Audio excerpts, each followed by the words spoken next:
You ever feel like no matter how hard you try, your life just doesn't move? Like you're stuck in the same place, watching everyone else somehow get ahead, while you're running in circles. That was exactly how Daniel felt. At 29, his life looked fine from the outside. He had a job at a small electronics store, he paid his bills, he wasn't starving. But inside, he felt like he was slowly disappearing. Every morning, his alarm rang at 7:30. Every morning, he hit snooze. Once, twice, sometimes 5 times. Then he'd rush out of bed, skip breakfast, grab his phone, scroll mindlessly, and leave for work already feeling behind. And every night, he told himself the same lie. Tomorrow I'll do better. But tomorrow never came. One evening, after a long, exhausting shift, Daniel sat alone in his dim apartment. The TV was on, but he wasn't watching. His phone was in his hand, but he wasn't really scrolling. He just stared. That's when a message popped up from an old friend. "Bro, do you ever feel like life is just passing by?" Daniel froze, because that one sentence hit harder than anything else. He typed back, "every single day." A few seconds later, his friend replied, "Then change one thing. Not everything, just one thing. That's how I fixed my life." Daniel read that message again and again. Change one thing. That night, instead of watching another episode, instead of scrolling until 2 a.m., he did something different.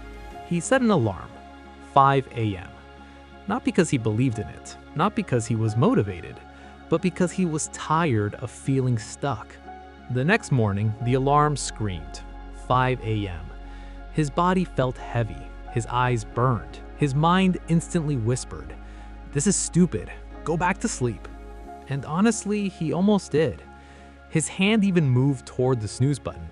But then something strange happened. He remembered that message. Life is passing by. And for the first time, that thought scared him more than waking up early. So instead of hitting snooze, he sat up, slowly, painfully, but he did it. The first morning was horrible.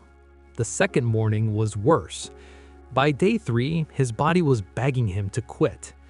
Just start next week. You need rest. This isn't you. And maybe that last voice was right. This wasn't him. That was the whole point. Instead of doing something big, Daniel made one simple rule. For the first hour, no phone, no scrolling, no distractions. Just him. At first, he didn't even know what to do, so he sat there in silence. And for the first time in years, he heard his own thoughts. They weren't pretty. Regret, doubt, fear. All the things he had been running from were suddenly sitting right in front of him. Most people would have escaped, turned on music, grabbed their phone, anything. But Daniel didn't. He stayed, and something slowly started to change. By the end of the first week, he added one small habit: reading. Just 10 minutes. That's it. No big goals, no pressure. Just 10 minutes every morning. Week 2, he added something else: writing. Not for anyone else, just for himself. What he felt, what he feared, what he wanted. And something strange happened. The more he wrote, the more he realized something uncomfortable. He didn't hate his life. He hated how he was living it. That realization hit hard, because it meant one thing. Nothing was going to change unless he changed. By week 3, something shifted. He didn't wake up excited, but he didn't wake up resisting either. It became normal. And that's when the real transformation began. Instead of wasting that first hour, he started learning. Simple things at first. Basic digital skills, online tutorials, free courses. Nothing fancy, but every single morning he showed up. 1 hour, no excuses. Days turned into weeks. Weeks turned into something dangerous: momentum. At work, people started noticing. You seem different, more focused, more awake. Daniel didn't say much, Because the truth was, his life hadn't magically changed, but he had. 3 months later, something unexpected happened. A customer walked into the store. Older guy, well-dressed, calm energy. They started talking, just normal conversation. But when Daniel explained the product, something about the way he spoke stood out. Confident, clear, sharp. The man smiled and said, "You don't belong here." Daniel laughed awkwardly.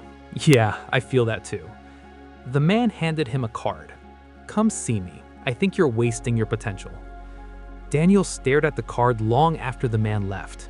6 months ago, he would have ignored it, told himself he wasn't ready. But now he was different.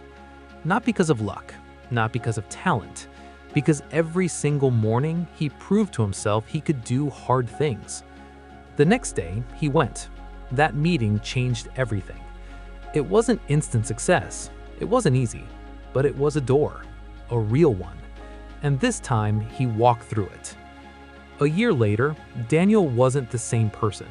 Not because of a job, not because of money, but because he finally felt in control of his time, of his mind, of his life.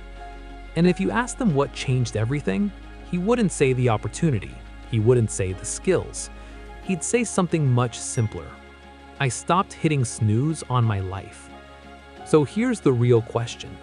Not can you wake up at 5 a.m., but what are you avoiding every morning when you don't? Because the truth is, it's not about waking up early. It's about waking up on purpose. And maybe, just maybe, your entire life is waiting on the other side of that alarm. Will you get up tomorrow, or will you hit snooze one more time?